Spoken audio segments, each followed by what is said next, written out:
Mr. Iritrides, who's an attorney retained through my office representing special counsel, as special counsel of the city in this matter. I'd like to introduce him to the council. I think he has a couple of questions that's pertinent as far as Commerce City is concerned also. Okay.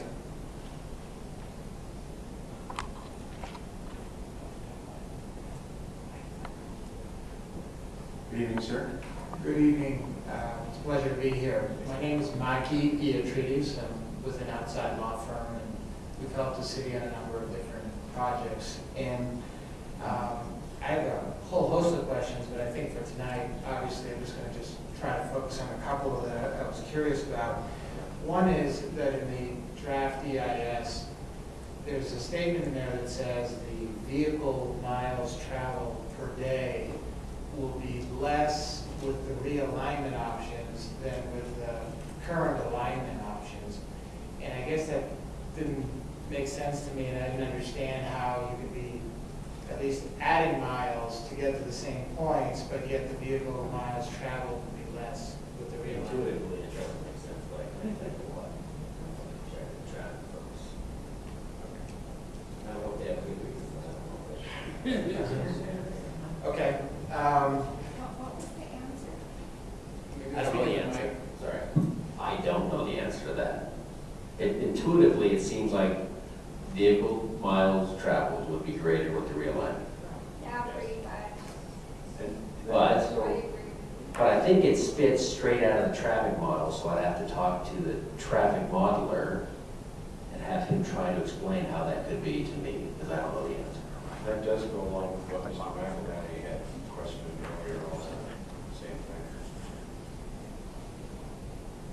And of course, Denver has a significant. I'm sorry, I'm just making sure Michelle looks like she's keeping Copious notes. Copious. Thanks, we appreciate that.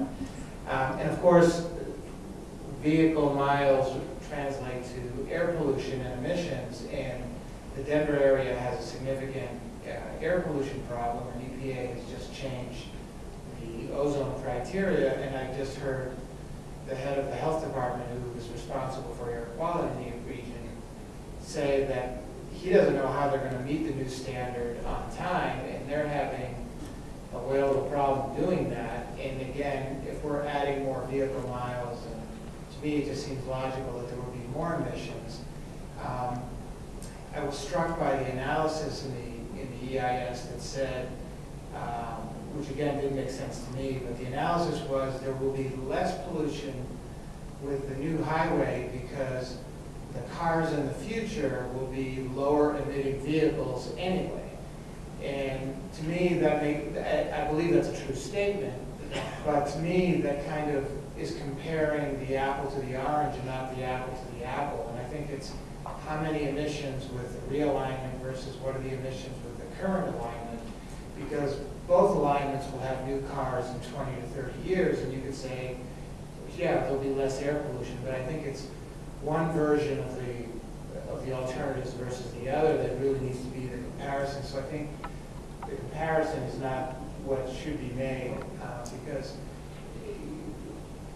locally, all communities have to chip in to solve the air pollution problem. And this seems to me to be adding, whereas the conclusions reached seem to be the opposite. And then I guess the third piece of my air pollution comment is really that there's a transportation conformity analysis that is required by the Clean Air Act to be performed. And it's not in here for the draft EIS. Instead, the draft says that, oh, we'll do that later for the final.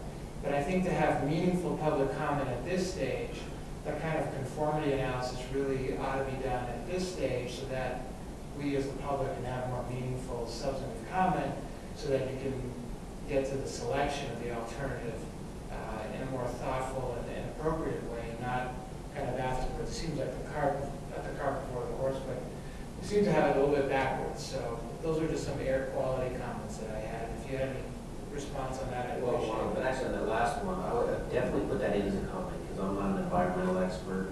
We have our folks who do that. So I won't even be able to touch that one. They'll know what you're talking about. I know. The other one, and also I was looking back to Mark Boggs back here. pretty sure our document does talk about the specific alternatives and the emissions on each, that somebody could compare. Is that true, Mark? Okay. Just very quickly, the document does compare emissions for each of the various alternatives. It compares them to the baseline emissions that are in place so that there can be comparison. So this does not actually give a lot of travel as well. Actually, for the DMT, the traffic counts on the realignment alternative was slightly lower because it's a long route, and so there is some traffic that runs different routes. So in a way, it sounds counterintuitive, but there is still, as the model tries to take somebody from point A to point B, it will route that traffic depending on how far the trip has to take. So that's one of the reasons we want to look further at traffic as we move into the MPIS. So people wanting to get to VIA from 25 here, what route would they take instead if it was a realignment? Well, probably for that particular instance, from 25 to VIA, we stay on I-70, whatever traffic is. But we're also looking then at trips that are trying to get downtown Denver from the east. I-70 handles many different trip types, of course.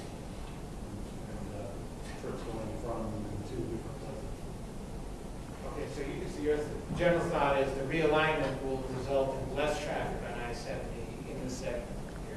That's, as I recall, that's what the model tells us, which is how you can get to that point of vehicle miles of travel, perhaps doing slightly less on the realignment. I think the one last thing, conformity, I believe conformity is done by on a regional basis rather than on a project-by-project basis. And so our study wouldn't have to do a conformity test, but before it can be funded, the project would have to be part of the conformity analysis for the whole transportation plan, the whole region, the whole transportation. Okay. Could I just suggest that maybe the three of you get together with Mr. Gaylor rather than tonight? Because I'm sure we're not going to get this settled tonight, and everybody seems to know how everybody's side is coming up. So, Mr. Jordan, do you have one last comment?